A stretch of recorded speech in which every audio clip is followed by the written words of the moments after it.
Are you able to hear us, Chairman Richards? I can hear you. Yeah. Are we ready to go? We are. Are the Yes, people we from are. the accountants are here? They are. Yes, they are. Good. The first item of business for us then is the receipt of the audit that was done by the firm of Dressler and Malicki, both for the district and for the project. You will be asked to accept that audit after the presentation and whatever interchange is necessary. If it's okay with you guys from the accounting firm, maybe you could introduce yourself. I can't really see you, so I don't know who I'd be introducing. Matt Marcello from Dressler Malicki. I served as the engagement partner on the audit, and I'm Corey Svensson-Scoble, and I served as the manager. thanks for having us. Okay, you're up. All right. So we did our introductions. We're going to run you through a PowerPoint presentation on the audit results. So we provided that beforehand. It's up on the screen. If anybody wants a hard copy, let us know. We brought a few hard copies as well. But starting with the first slide, just one back, sorry. So the products of our audit, kind of give you a general overview of what we do. The basic financial statements. So our responsibility is to provide an opinion on the basic financial statements. So we conduct our audit of the books and the records of the entity and form a conclusion or an opinion that the books and the records fairly represent or fairly state your financial position for the year ended June 30th, 2023. So we did provide within the financial statements what's referred to as an unmodified opinion or a clean opinion on the financial statements. So based on our audit, we believe your books and records are fairly stated and can be relied upon. Also, we'll provide some highlights and trends within the presentation. The other part is our auditor communications. So that's another product of the audit. So these are pretty standard, but basically, we have a responsibility to communicate if we had any difficulties in performing the audit, if we received cooperation or access to the books and the record. We did, in all of those cases, we received full and open access to the books and records, no interference on our audit. We were able to provide that ultimate opinion based on the audit of the books and the records. There were no issues as far as independence. So this is a requirement for our audit. All of our auditors, the manager level, right up to the partner level, we have to be free of conflicts of interest with the joint schools board and as well as the district. So that is a requirement for all of our auditors. We met those requirements and we were able to be objective in performing our audit tests and ultimately providing that opinion of financial statements. As far as any significant accounting policies or estimate, no real changes from the prior year presentations as far as significant items and the way they're accounted for. We did not identify any uncorrected errors or misstatements. Those we would be required to communicate to this group. And then, like I said, we didn't have any significant difficulties in performing the audit. So no real exceptions as far as the auditor communications. That is a standard communication, kind of highlighting and overviewing the audit. Any questions on those before we get into more of the highlights and the trends of the entity? Okay. Okay, great. All right, so then moving on to page 2, just a couple of highlights and observations. Certainly there was a lot less activity in 2023 as compared to the prior year and really as compared more to the past 3 or 4 years, where a lot of your phase 2 projects were wrapping up as we got into 2022. But those prior years, as we'll see on the next graph, really the core of the activity was in the prior 3 years. And when we went in to do the June 2023 audit, a lot of that phase 2 was completed in the prior, and a lot of the activity, which you can see at the bottom, about $2 million in expenditures or capital outlay, that was related mostly to the planning and design stages of your phase 3. So as you can see, yep. So on the revenue side, it's really revenues and other financing sources. So a lot of the bond proceeds would be the majority of your activity coming in. For the year ended June 30th, 2023, really only interest earnings and small settlement dollars within the revenue fund. On the next slide, this is really kind of what I was referring to, the flow of the activity over the last 5 years. So you can see the blue line representing your revenues or other financing sources, that money coming in, versus the red line being your expenditures or capital outlay. These are your project expenditures. What jumps out at you, certainly you can see the activity in 18, 19, 19, 20 for the most part. That was the majority of that phase 2 heavy capital activity. So in 18, 19, you received the major portion of those bond proceeds. That revenue came in, gave you the funds to carry out the project costs. And you can see the expenditures follow along with that. And obviously you're a little bit different type of entity. So this is really the flow of your activity. The money comes in, gives you that ability to finance your costs. And then you're going to see, as the project winds up, those revenues and expenditures really dipping down. So it's not a concerning thing that you're seeing this trend. This is very much in line with the way the entity is meant to operate. That we'll turn to page 4 more, the balance sheet. Yep, so going over some highlights for the balance sheet side of things, for the June 30th, 2023 year end. For your assets, it was about 5.6 million, with the largest portion of those assets representing cash on hand that's restricted for future projects. Liabilities, about 1.1 million, and the largest portion of this was portions due to the school district for the general fund, mainly due to the timing and how the district works with transactions, or from operating costs that were covered, and then going to be owed back to the district. And then lastly, your fund balance, that's your assets minus your liabilities, about 4.5 million there. The majority of that is restricted for future capital projects. And going to the next slide, this shows the fund balance trend over the last 5 years and kind of correlates exactly with how Matt explained revenue and expenditure trend. You can see that fund balance pretty higher up in 18, 19 when that financing and other sources of revenue came in, and then going down as time went on, as expenses were made for those projects, the phases of the program. Yeah, and you would expect, as phase 3 kicks up, this fund balance is going to go back up and then probably come back down as, again, project costs. So it's going to follow a similar flow as you go through each phase of the project. So again, for another entity, you might be concerned with this. This is right along with the way the entity operates. And then basically from a concluding standpoint, once again, we did move forward with an unmodified opinion. So that's a clean opinion on the financial statements. We did not identify any material weaknesses or significant deficiencies in the operation. So this is more related to the internal controls. Are they reliable to provide those financial statement outputs? So to provide this financial statement that's reliable. So no issues there. A pretty clean audit for our first year. At this point, those are our standard communications. We can certainly open it up to if there's any questions or concerns from the group. Questions or comments? Sean, has the district acted on the audit? This is an audit just for you. The district has its own audit that. No, I know, but yeah. Did they were finished at the same time, weren't they? Well, our audit finished earlier. Yeah, but anyways, yeah. Okay. Sequence, same auditors, but we accept, and this audit is just for this board to accept. Okay. Any other questions or comments? Good audit. Good audit. I'll entertain a motion, as is set forth in the packet that was circulated to you, that accepts the audit as presented by the audit firm. So moved. I'll second.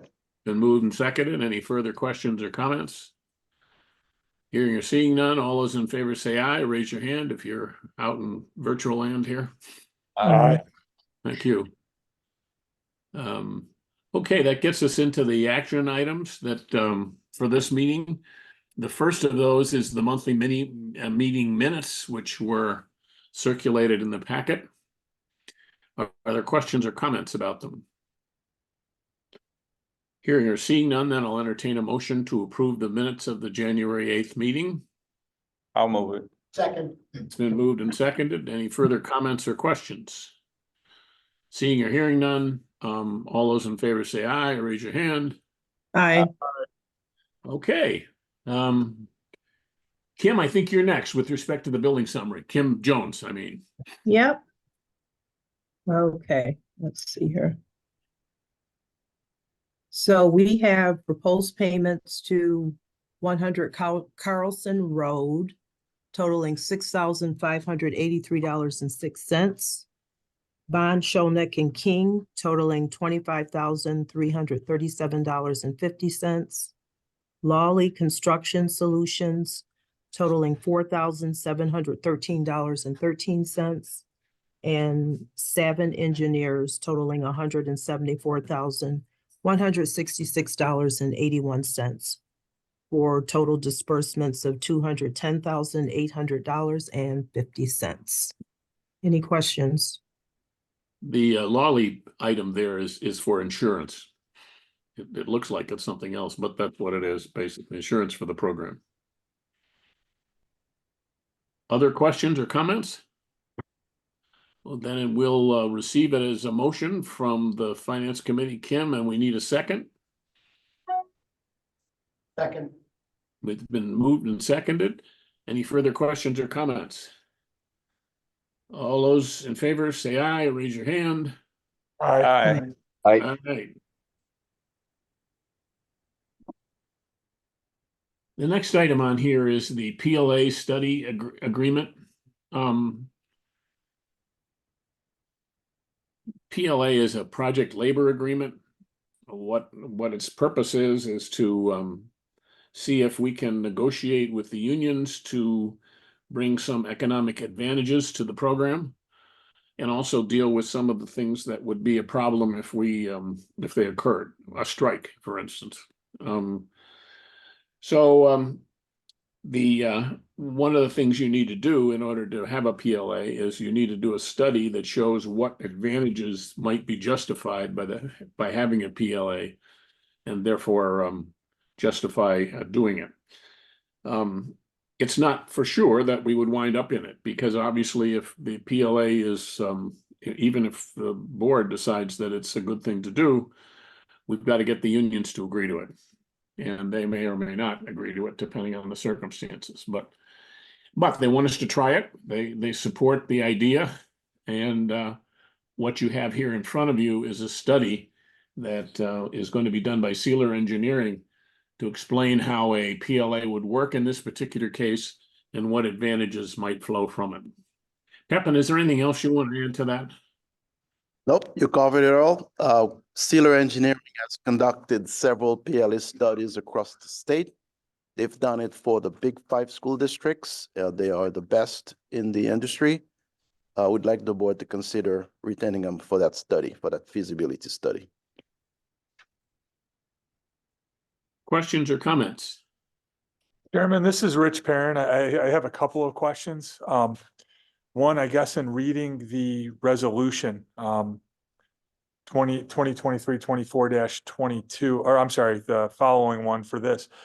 Pepin, if we need to, can we amend this agreement? I mean, I'm looking at 5,000 for negotiation and going, that's 3 meetings, but if we get into some back and forth, and the reason I'm asking about the back and forth is that the labor market has significantly changed. And we know this, right? I mean, we know that prior to COVID, the number of individuals in the construction industry, 25 and younger, outnumbered those 55 and older. That's flipped.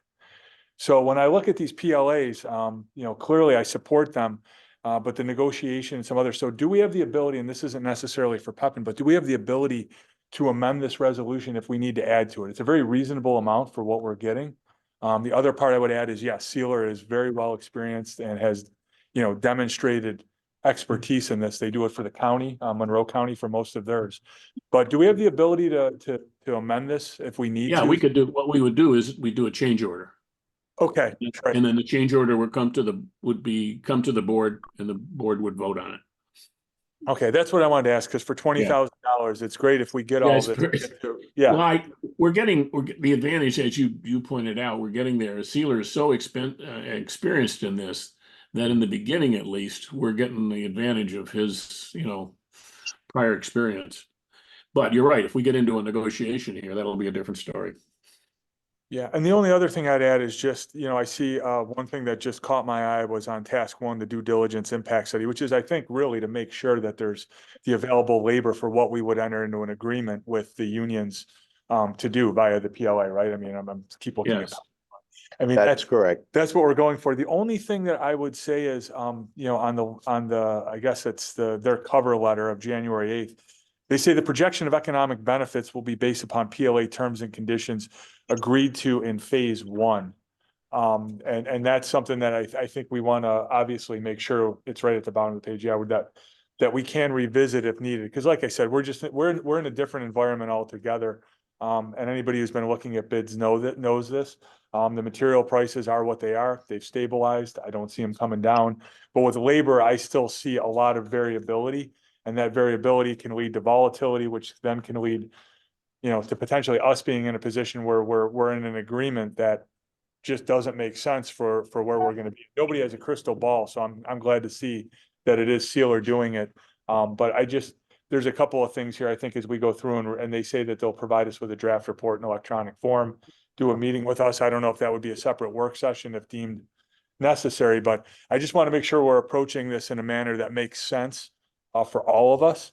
But that does maximize our ability to utilize union labor, and specifically for me, make sure that we have apprentices and are training up that next generation of workers, which is going to be a pretty heavy lift for all of us in the building trades. So that's all. I just wanted to make sure we discussed it. Yes, that's a good point. And besides this agreement, also, there's going to be a side letter agreement attached to this whatever PLA agreement we settled with the trades on that addresses exactly what you just covered. Okay, I appreciate that. And the other item of note that while the phase one gave me a little bit of pause, they also do mention in page 2 of 3, I think it's probably right in the middle under the second bulleted list. I really like the idea. The study will also review expected other projects in progress over the program timeline and the impact the PLA would have on project delivery in that competitive environment, because there's no need to look further than our neighbors down the thruway in both directions for massive construction projects, both underway now and forthcoming. So I was happy to see that Sealer proactively identified Those. Yes, you're thinking about 81 Micron, the Buffalo Bill Stadium, and the Kent hospital. Yeah. Yes, there are several projects. The reference to phase one is because we're using the template from phase one to build on phase 3. Okay. There was no PLA in phase 2. So he's using the same information and the same framework that we used in phase 1, plus the side letter agreement we talked about. Excellent. Thank you.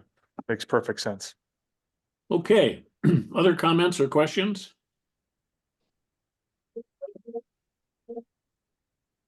I'm sorry, did someone have a question there? I guess not. Okay, then I will entertain a motion to approve the contract with Sealer Engineering. This is Rich. I'll move it. Thank you, Chairman. Been moved, and we need a second. We have a second. Any further comments or questions? All those in favor say aye, raise your hand. Aye. We have the agreement approved. Thank you. It's going to be very interesting, Rich, to see what happens there, because the situation is so different that when these things started, they were an attempt to make sure that the union could get work. Now they've got work that they don't know what to do with. So it's going to be an interesting process. I would concur with that. I'm not sure that they would agree that they have all the work they need. No, but I know. Okay, the next item, number 5, is approval to release the bond underwriting RFP. This is really asking you to ratify the action that we took. You'll remember that the underwriter was Citicorp. Citicorp went out of the business and left us stranded.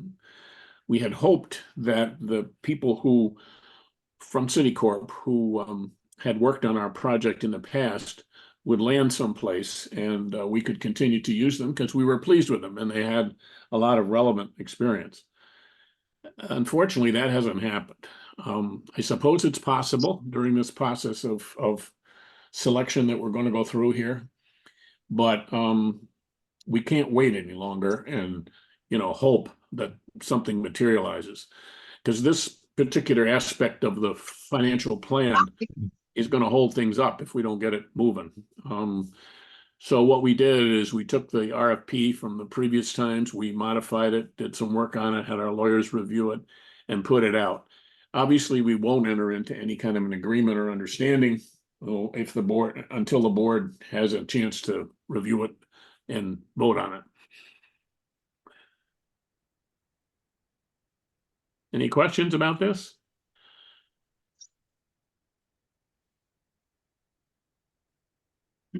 Okay, that being the case, I would ask for a motion to ratify the issuance of the RFP. So I'll- moved. It's been moved. Second? Second. Oh, okay. All those in favor say aye. Aye. Thank you very much. That gets us to number 1 here, or number 6, excuse me, the phase 3 diversity goals. And we're going to have a presentation on this from the ICO, Brian Sandwich. So Brian, I don't know where you are, but the floor is yours. Alright, so we went out to the market and we looked at all of the certified firms that worked on phase 1 and phase 2. We worked with program management to get the anticipated schedule for construction for phase 3 and a high level of what those projects would look like, to then drill down as to what NAICS codes would be involved in those projects that we have. Then looked at all of the projects that are going on in the greater Monroe County area to see how that's going to impact it.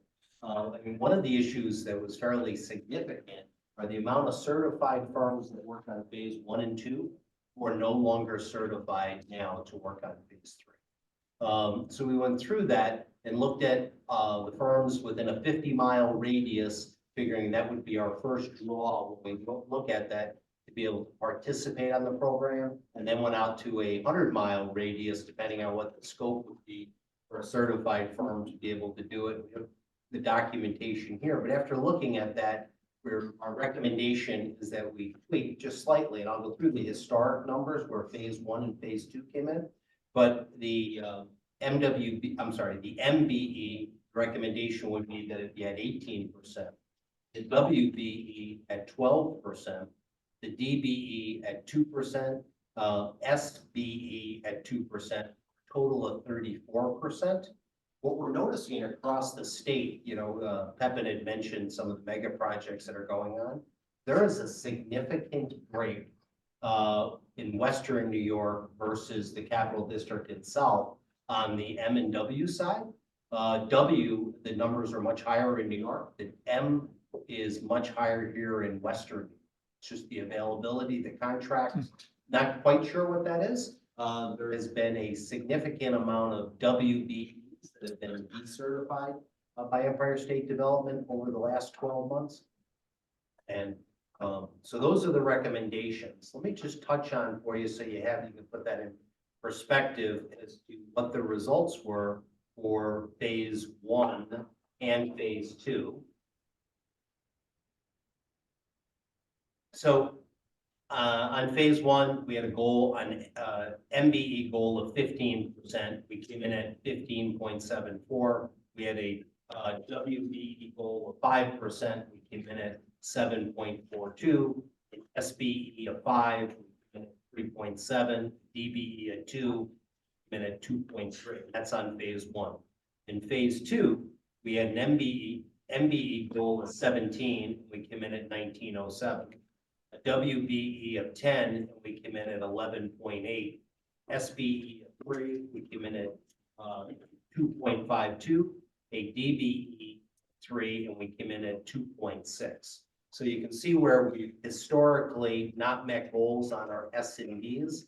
The S is a self-designation here in Monroe County, so firms designate that they're a small business. The DBEs we pull off of the state's database. Both of the DBD numbers, as is the Ws, have gone down.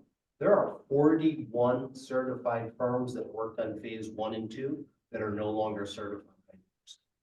So when I go through the recommendations, that's why we adjusted it to where we are. And we included everything from the, Ralph Wilson Park at $300 million in Buffalo to the stadium at $1.5 billion to $2 billion to Micron that's coming out. Quarter 81, the hype is going to draw a lot. What we just finished on the new hospital in Utica and where those numbers. So looking at the workforce and the availability and then breaking it out into 2 separate areas. One of the things we do on the database is we update it every month and we then geocode it so we can pull within 50. So here we pulled within 50 miles and 100 miles, figuring on the size of a subcontract contract that a certified firm may be bidding on or be selected on with mobilization costs. I think we're going to be in the 50 to 100 mile radius, probably not, beyond that much from there. So after looking at it, those are our recommendations. And if anybody has any specific questions, how we got there, the data as to where we are. We also looked and worked with Terry on the schedule side, knowing, that this is going out 75 months and where we are. So some of those larger projects, Micron, for example, would be in full swing by, that when that's going on and the impact of some of those. Right, good question.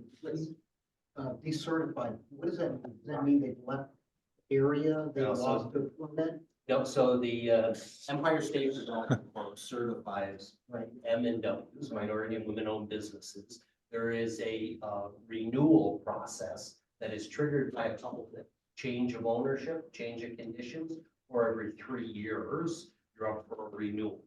We are seeing a tremendous amount on that renewal process, firms being decertified, not getting the renewal of their certification that they have. The current view of Empire State Development, which is significantly affecting the WBEs, is are they in the field performing the task that they have NAICS code? So we do is, in order to make sure that we pass the commercial useful function test on all of these contracts and the credits that's taken, we look at the NAICS codes that certified firms have and what they would be doing on a contract. And then when we get into the contracts, making sure we look at both of those, the scope of the work that they're doing, what are they actually doing in the field, and make sure that they have the NAICS code to do the work they're saying, to make sure that we stay clear of better pass through or something. Thank you. Brian, can you just go over to a little bit, the DBE, the disadvantaged business enterprise? I've always seen that as being a federal designation as opposed to a state one, but. State has the database on it. Okay. We pulled from the state database for that. And we can get Okay. these numbers just to see where. And then the only other, as you're doing that too, I mean, it may also be that, with the case of MWs and the like, in this case, Ws, not being recertified. I also believe if they reach a certain level of revenue or sales, they're no longer in the program. So part of this may be that they've grown to that point where they're no longer. Absolutely. So it's. I have a problem with the whole graduated thing. I don't think you graduate to not being a woman or, minority. There's nothing wrong with those things, but yeah, it's a not terrible the term. revenue side, Yeah. It's their personal net worth. So it's approximately $15 million or some adjustment depending on which NAICS code you have, but it averages $15 million in personal net worth. The issue becomes when they decertify. The amount of their business that was directly related to the fact that they were certified and the opportunities that they received that were available to them because they were certified firms then goes away. Right. Because they're no longer. I mean, it's a real problem. And it was good that they increased it from 3 million to 15 million because it hadn't been touched in years. They have to put a cost of living increase or something on it when they do the next study. But that is an issue. It's $3 million. And there's some exemptions, your personal residence, retirement accounts, and then depending on if it's an S corp, C corp. partnership, what's the value of the business? Because often the value of the business, S corp then rolls right back to the certified, and it knocks them out. Yeah. You know, so if you take some of the larger projects and you take an engineering firm that's going to work on 81 that is going to have somewhere between 9 and 12 months of payroll without being reimbursed on the project. The amount of cash that they have to have on their books now for the ability to borrow significantly impacts, you know, it artificially increases the value of the company when in fact that money is needed. Cash flow for a multi-year project that the government has already said is going to have the minimum of a 6-month payout Duration. And if they're starting out at 6 months, we know. Thank you. One of the things that we're going to have to pay some attention to as we go forward here is the availability of people and companies to meet these requirements. We have not, at least the project, the facilities modernization project, has not operated in an environment where there was this much competition for those people. Now there's quite a bit.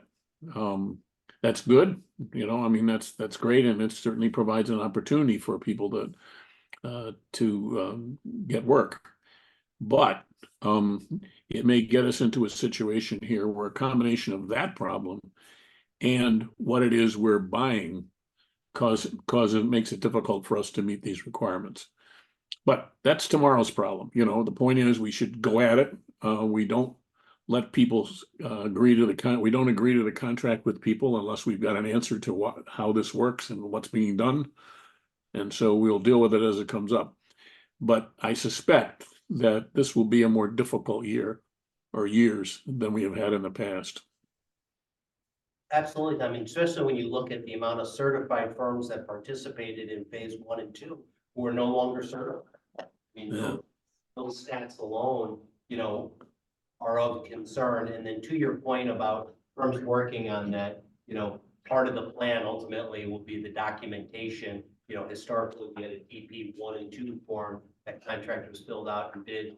Then ultimately the ICO recommended to the board for award. I think the other significant part of that is to make sure that there's a very well documented good faith effort document that we have a suggestion on as to where they are, how they got there. And it's not, I emailed everybody in the database and I didn't get a response. That's not Excel. So to go through that, and we have those forms and make that part of the plan so that the documentation is there, and then ultimately give the board and program management the ability to deal with per contract, what is the best value to make sure that these goals here are reached per program overall, that we hit the 34%. You know, we know some of them, there's going to be a lot of HVAC work on several of these projects. We know that represents challenge. You know, we have 40–50% of a contract value just in the equipment alone, let alone what's available. Kimberly, I think you were starting. Yes, just do you expect the program to acknowledge the Monroe County MWBE certification? They have over 200, I believe, firms certified through the county that may or may not be certified through the state. So we could look at that. That's currently a challenge right now on the state. They have Erie County. The state won't recognize them if they're not. I think what maybe would be a good idea for the board, we could look at those 200, see how many of them are state certified, what the delta is between Monroe County certified and state certified, and we could present that information so that if ultimately some localities do that, the city of New Rochelle, if that doesn't mean the city, they are not concerned. The issue becomes here, I don't know what the impact is with the state reimbursement on the state ed side. On any project there's state money in, they have to have their state certification. But let me pull for that and we can share it with everybody. The Monroe County certified list, compare that to the state certified list and see what the difference is in the two. And then we talk about whether or not that's a program that we're board has an interest. If I might, I'd like to follow up on that because I had a similar comment that I was going to ask about. My understanding is that ESD has done a better job of sort of clearing their backlog. But the other thing that we don't know is what's forthcoming. What is the pipeline? And to your point, Kim, it would be interesting to know of those 200 that are Monroe County, are they in the pipeline for the state right now? Because at that point in time, it becomes a risk management perspective of do we want to look at these firms that may qualify as and WM, whatever it may be, by a county or a municipality level. And then also, well, where are they? Have they applied for their state? Because with the state, I can remember saying, yeah, where are you? And they're like, well, we submitted it 6 months ago. We haven't heard back, and we don't expect to hear back for maybe quite some time.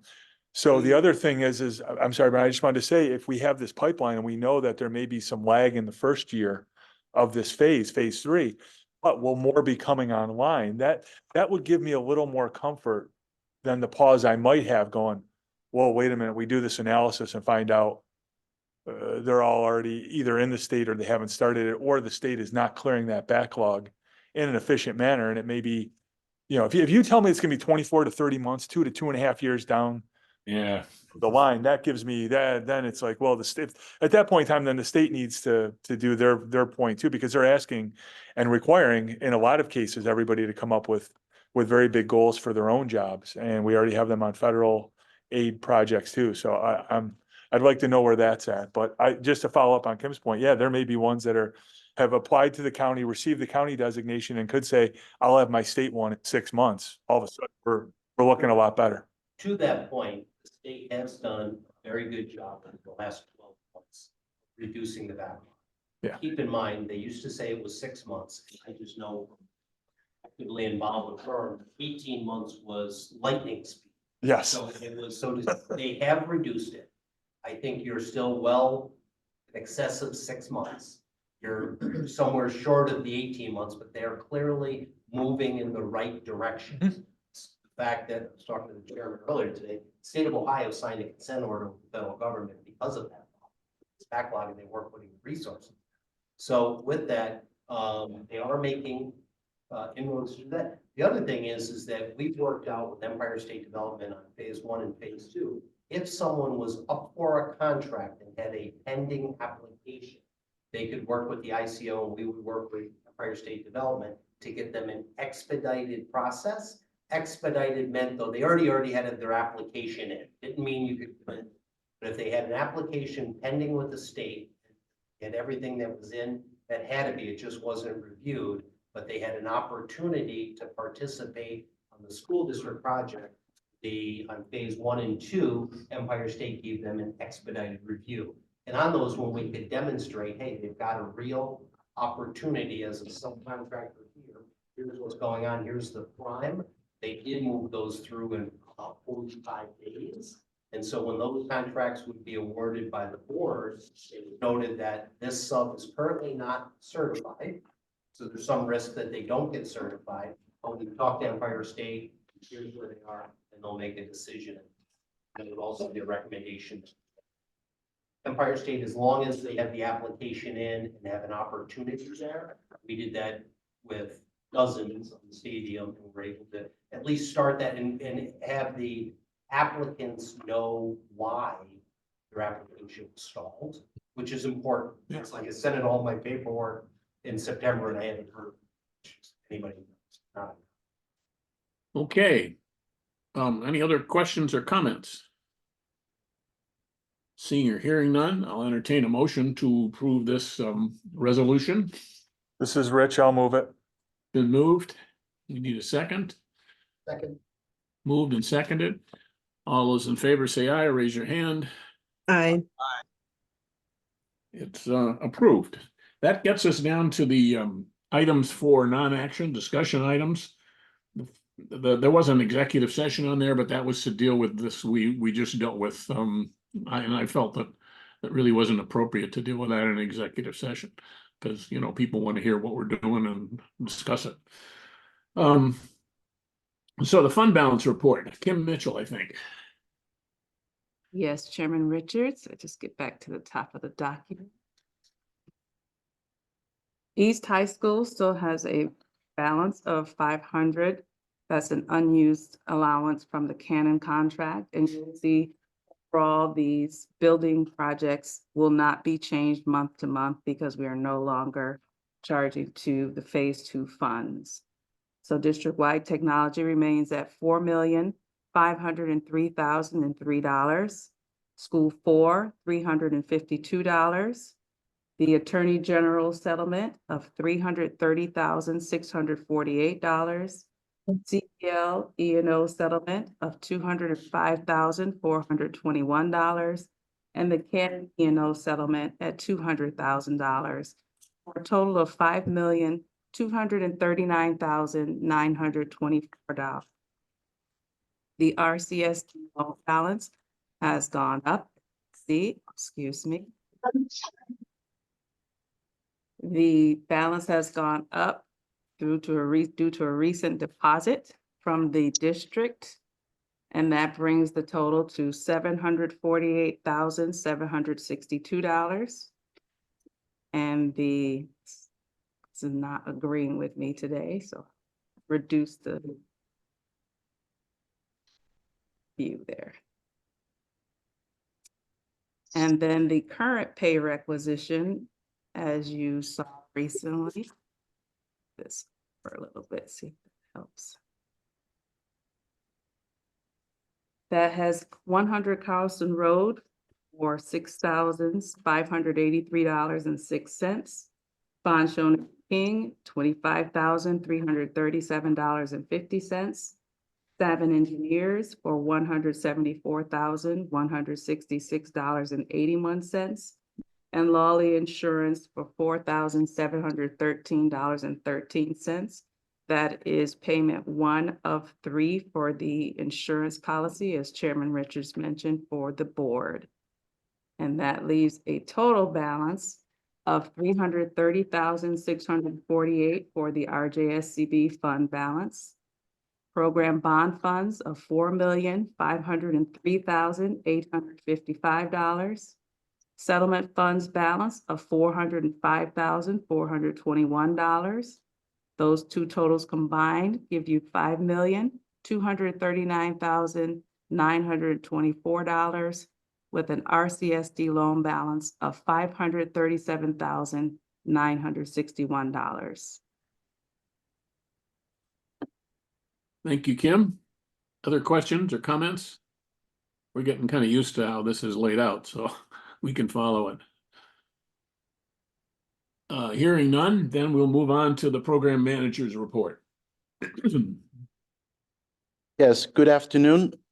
Since our last meeting, we continued the strategic plan coordination meetings with the master planning architects, the Watts SWBR team, and also the school district's leadership. We met with Mr. Scott, Mr. Farr, and Mike Schmidt on a regular basis towards finalization of step 1 of the strategic planning work.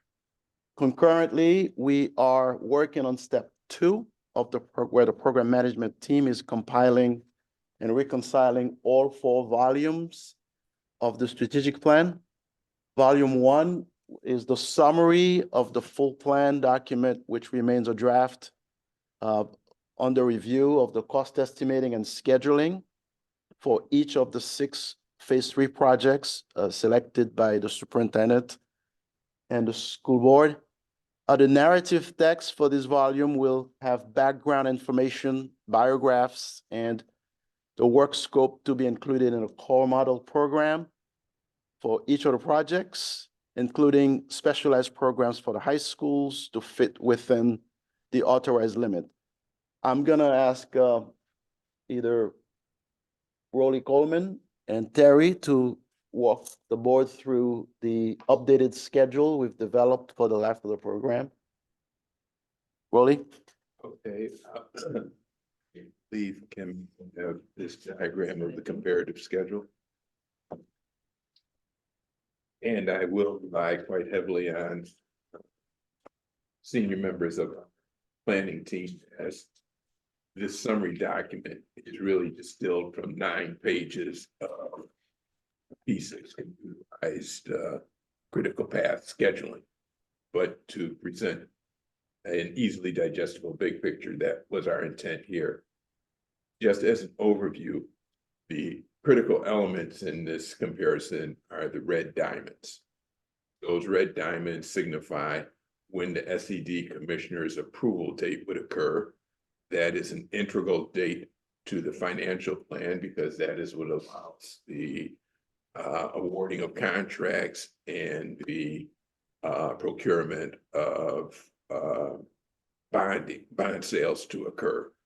So what you are seeing is the top bars, the lighter color pastels, were an initial schedule that would have been a direct negotiation to get the program started with architects and engineers experience from phase 2. The bar directly beneath the deeper tones, that represents the preference of the board to go with a traditional RFP selection process. Where we will advertise, rank, select the respective architects. The headlines being for the 3A projects, the first 2 projects, which is Martin Luther King and Wilson.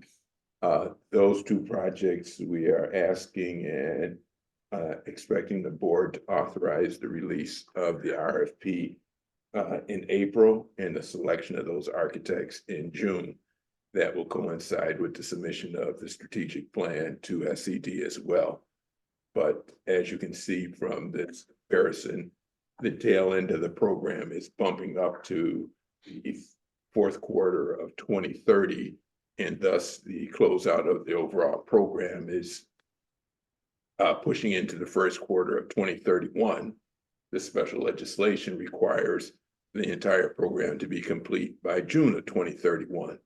So that's the level of cushion that we have. One of the immediate observations is that 2029 certainly appears to be a very, very heavy period wherein 3 schools would be coming back online.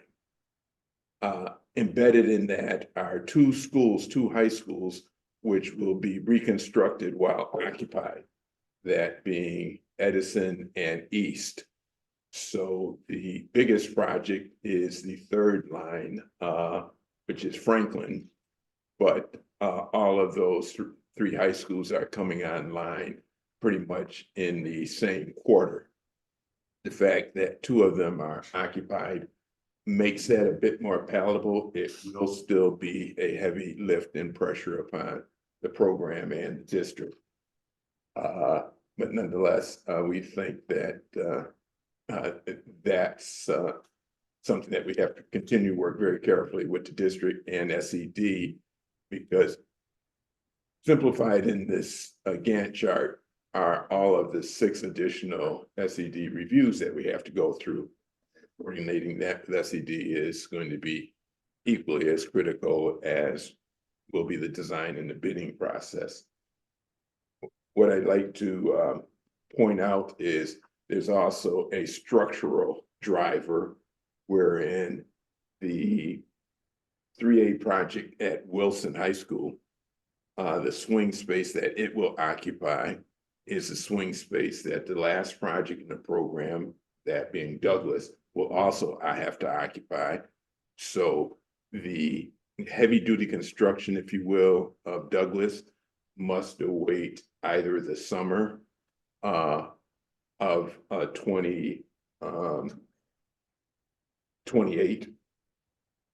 We could start it early in 2028, and we're seriously looking at that, which is to say the building itself is moderately occupied, and it could be condensed such that the north end of the classroom wing of that building on all 3 floors could be vacated and turned over for construction early, which is why if you carefully look at that bar, there is a hash tone on the first 6 months of it.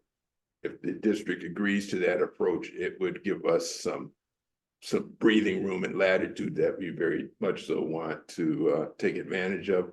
But we have plenty of time to discuss and plan that with the district we want to put it out there as an item that we have to seriously consider.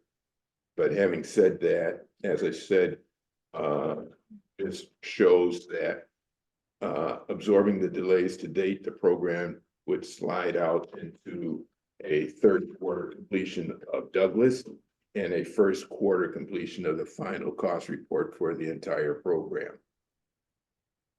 Now, the white diamonds, or the hollow diamonds, if you will, are when the award of construction contracts would actually be occurring.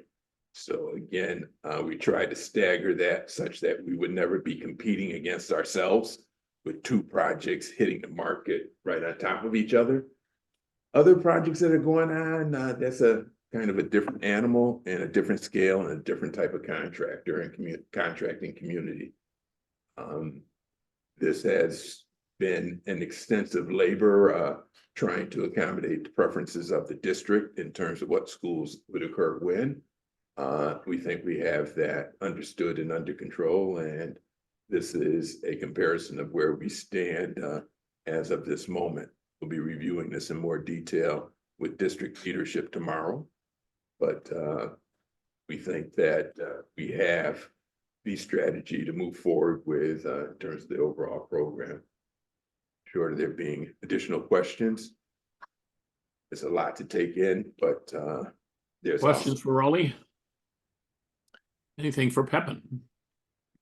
I would just say one comment on this one is, and you know, looking at it, I've been thinking about it, is that you have to remember with all of the infusion of all the ARPA funds, everything will need to be encumbered. Basically, some people call it encumbered. It's federal money. It needs to be obligated, basically put into the account, which means you've signed the contract to get it done by December 31st, 2024. The other part of that is that all of the work and bills need to be paid out by December 31st, 2026.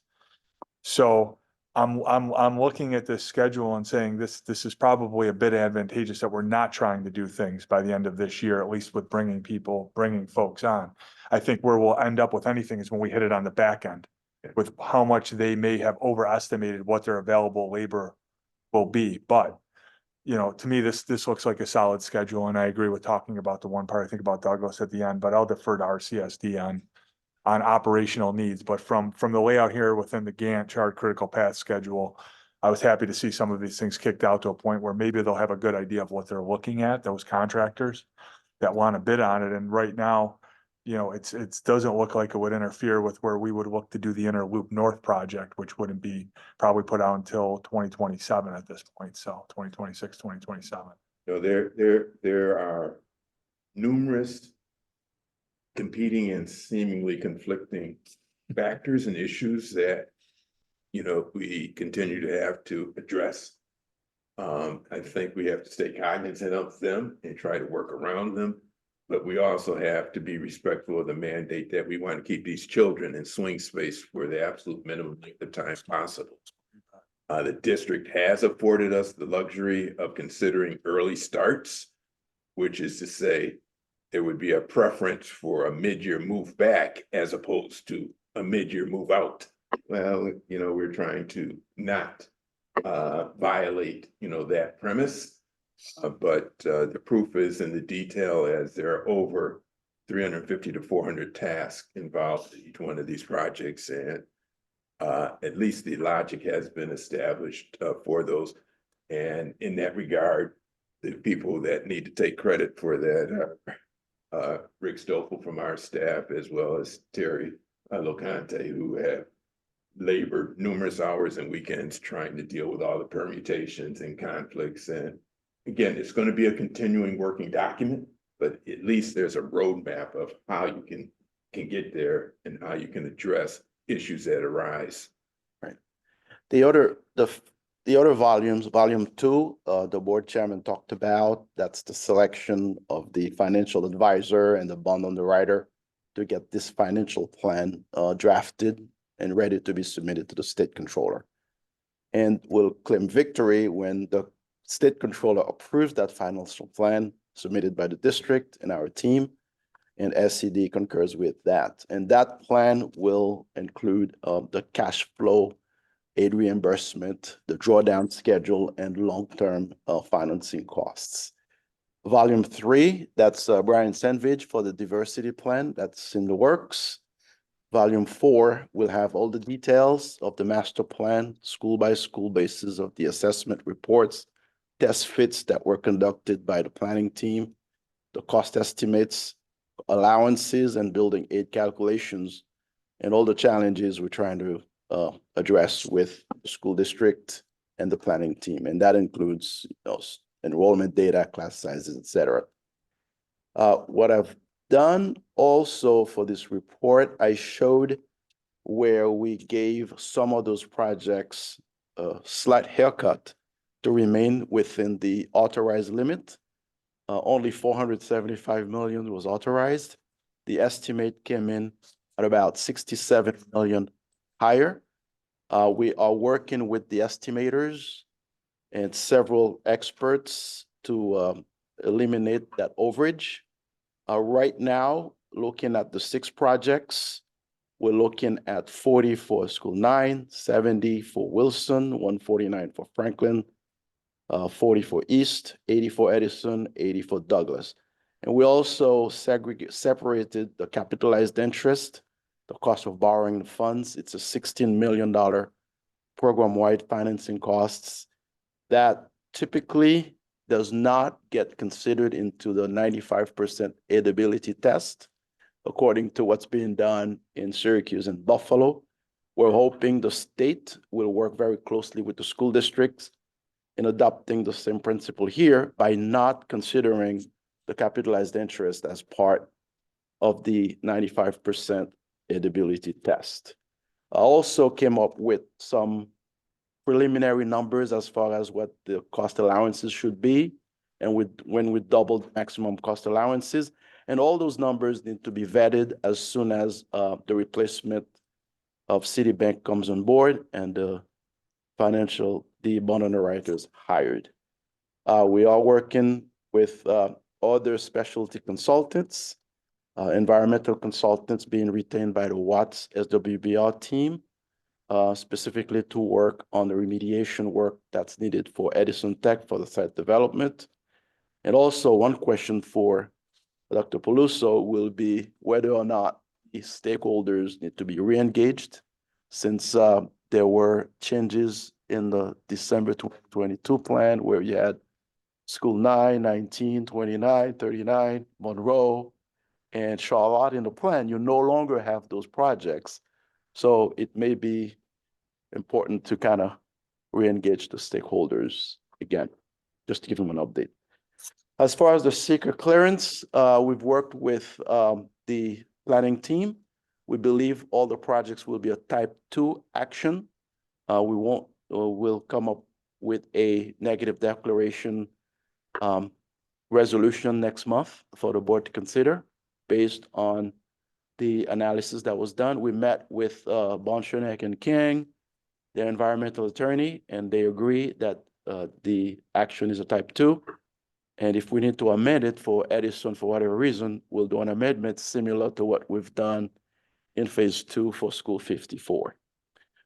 We received all the environmental assessment forms, part 1. They were completed, and we will share those results with the board at the March meeting when you take action and you clear seeker.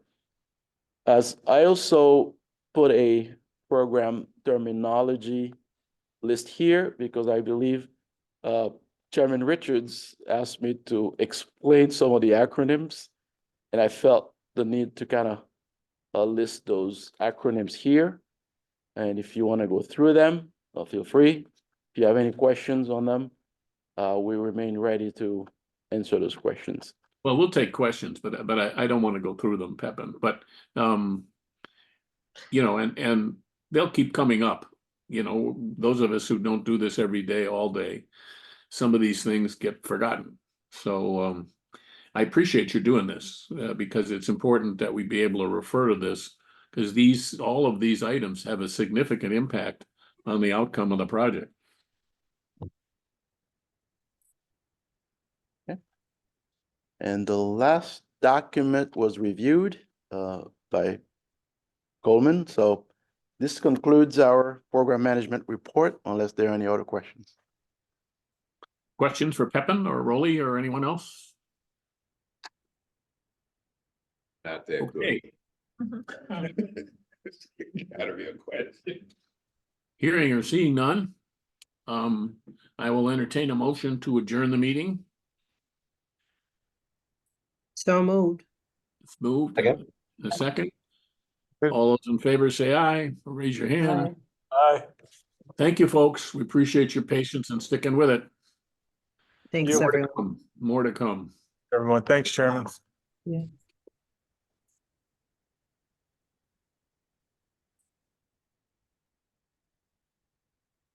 Sure. How are you? I think I'm.